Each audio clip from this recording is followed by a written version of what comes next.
Leila Pereira mais perto do Vasco?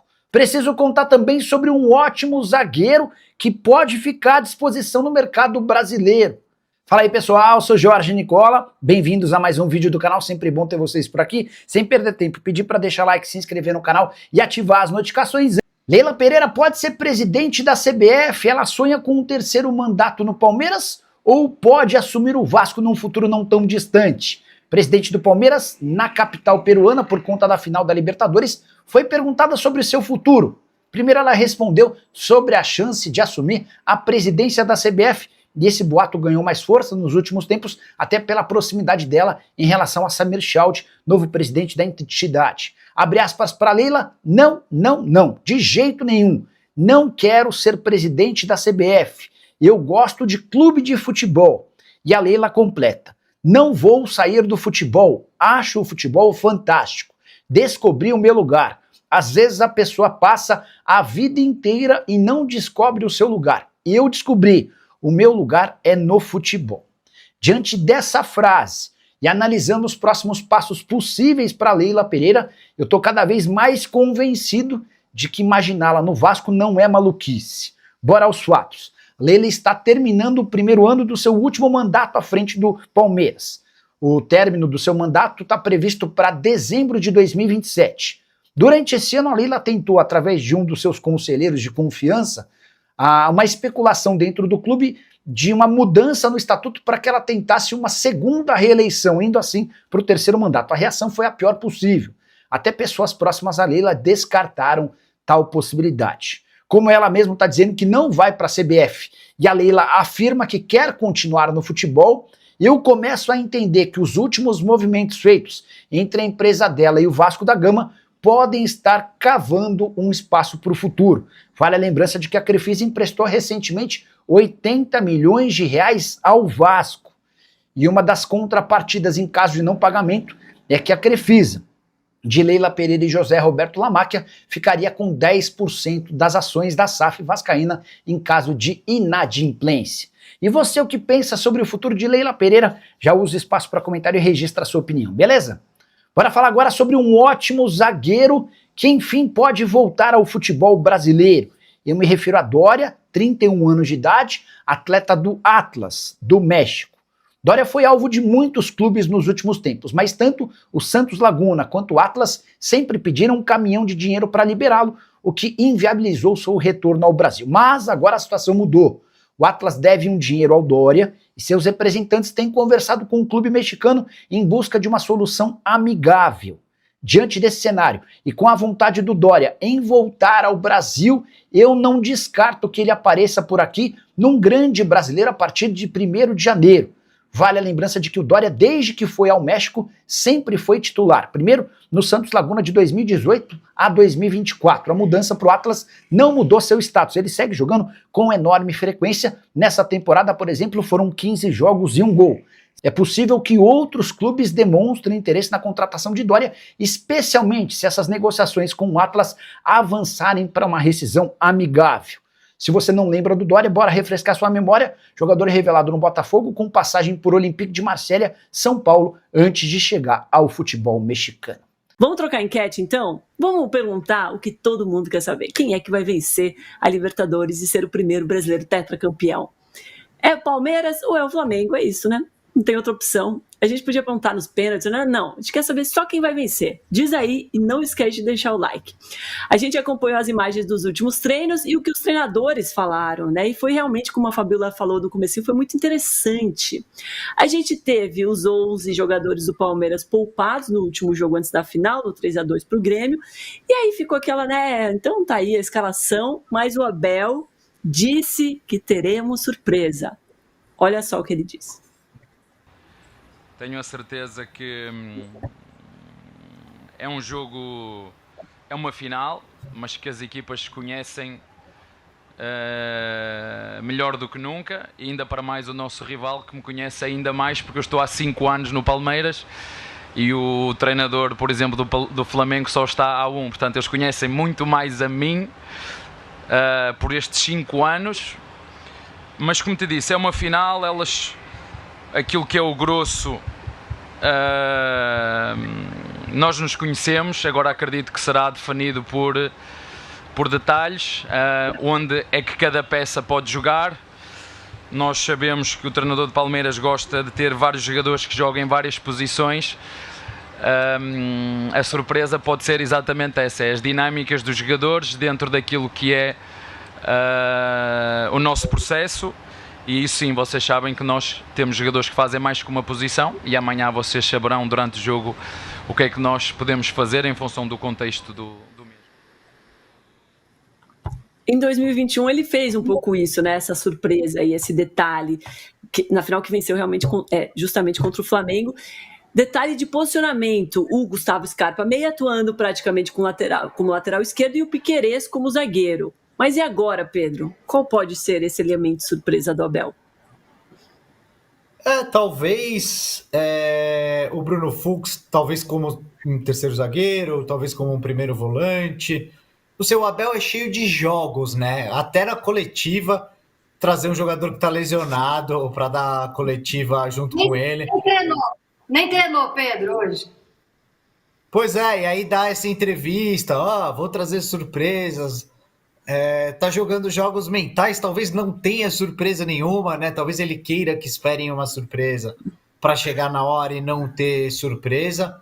Mas falando de jogador versátil, acho que pode ser ali alguma coisa com o posicionamento do Bruno Fux. Mas vamos ter que esperar, né? Eu acho que do Abel, assim, a gente pode... Ele é imprevisível, né? A gente pode esperar qualquer coisa. Mas eu acho que pode ser isso mesmo também. O que ele ia falar, né, Fabíola? Sentar e falar, gente, é isso, a escalação é aquela mesmo, que todo mundo sabe, e bora. Não tinha como, né? Ele tá falando muito... Ele tá falando muito da tática, né? Porque quando ficaram os 11 em São Paulo, todo mundo, não é possível. Esse time é muito... no meio de campo, ele é muito frágil, né? Quem vai marcar o Arrascaeta, pelo amor de Deus? Quem vai marcar o Jorginho? Porque ele joga com Veiga, vai jogar provavelmente com Veiga, com Alan. Então, é um time extremamente ofensivo.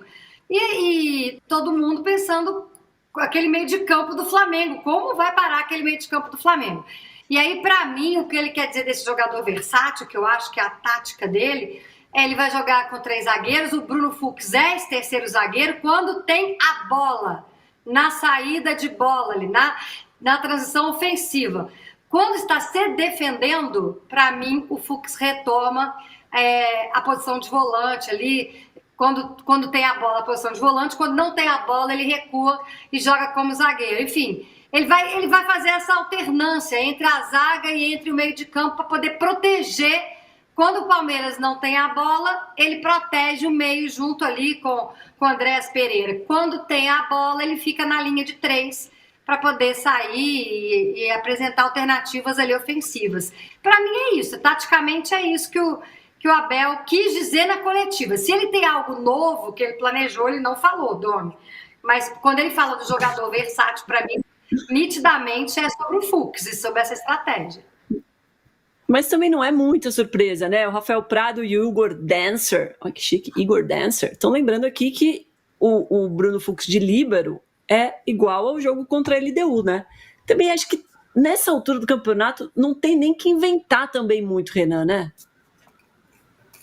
Não tem que inventar, mas o Bruno Fux ele tem uma capacidade de saída de bola muito boa. Ele consegue, com passes verticais, quebrar a linha muito bem. Mas eu teria muita atenção, obviamente, no Arrascaeta. Quando o Palmeiras não tiver a bola, eu teria sempre um jogador muito próximo do Arrascaeta. Eu acho que um duelo de meio de campo que vai ser muito interessante vai ser Andrés e Jorginho. Eu acho que eles vão se bater o tempo todo no jogo. Eu acho que vai ser um duelo muito importante, esse duelo no meio de campo. 2 jogadores com grande capacidade de controlar meio de campo, de estar de ritmo de jogo, visão, né? A lucidez do time passa muito por esses jogadores, né? E para mim tem um jogador que pode ser versátil e fazer uma grande diferença taticamente. E o nome dele é Alan, como queiram, não sei qual que é a pronúncia correta desse jogador. Para mim ele é um jogador muito versátil, de muita qualidade, muita força e velocidade, só que ele tem a qualidade da versatilidade. Ele pode jogar em qualquer lado do campo, ele pode improvisar, Então, quem sabe o Abel esteja falando disso também. O Abel, que é completamente imprevisível, pode estar falando da versatilidade desse jogador que, na minha opinião, também é muito imprevisível. Tem muita qualidade e o que ele fez na semifinal contra a LDU, né, classificando, ajudando a classificar o Palmeiras e sendo, para mim, o principal jogador em campo, eu colocaria ele também como um ponto-chave nessa final. Sem esquecer do quê? E o treinador falou, é um jogo só e provavelmente definido nos detalhes. Bola parada é um detalhe muito importante em decisão de um jogo só. Muito importante. Então a concentração na bola parada ofensiva e na defensiva tem que ser 200%, 100% é pouco. Então, são detalhezinhos, eu adoro isso daí, esses aspectos, esses estudos táticos, mesmo se conhecendo bastante, eu adoro isso daí, eu acho espetacular essas estratégias para uma decisão da importância que é de um jogo só, né? Cuidado Eu com o gosto lateral, também, mas eu né, gosto Renato? muito também. Cuidado com cobrança de lateral, hein, gente? Sim, é bola parada, certo, Fabiola? Uma bola parada e o Palmeiras tem sofrido muito com isso. Exato. Eu gosto também muito do trabalho mental, né? E eu acho que mais do que o posicionamento, é isso que vai contar. E aí tem um comentário interessante aqui, ó, do Luiz Cavalheiro, falando mais uma final na qual o Flamengo é favorito e o Abel adora esse lugar. Eu concordo 100%, o Abel adora estar nessa posição de ele e o Palmeiras contra todos, e isso pode pesar muito amanhã. Inclusive, na nossa enquete, Palmeiras está em desvantagem. Todo mundo está achando que é o Flamengo que vai ganhar. Será? Daqui a pouco eu quero a opinião de vocês. Esse favoritismo todo pro Flamengo? Ou só eu que vejo muito equilíbrio nessa final? Eu vejo. Eu não consigo apontar agora.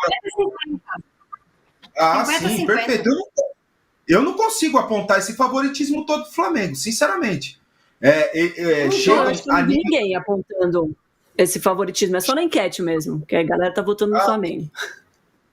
Tá.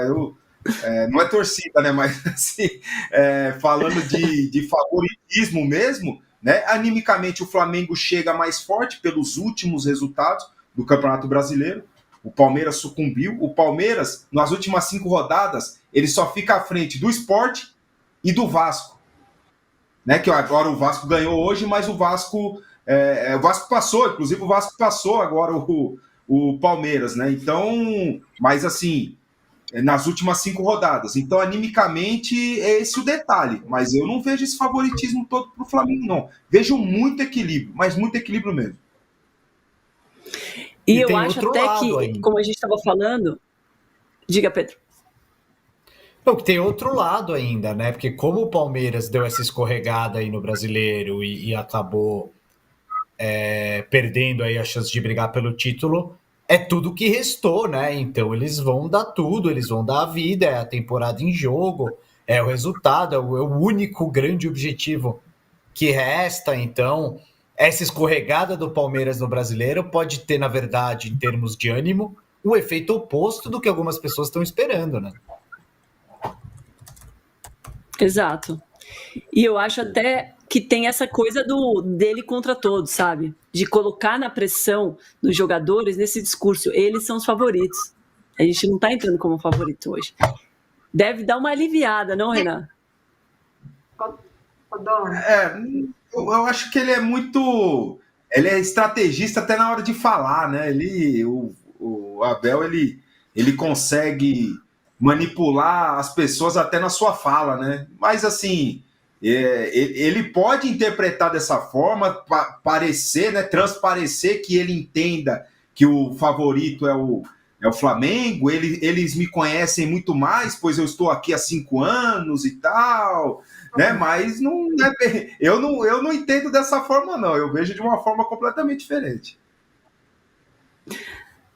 Diga, Fá.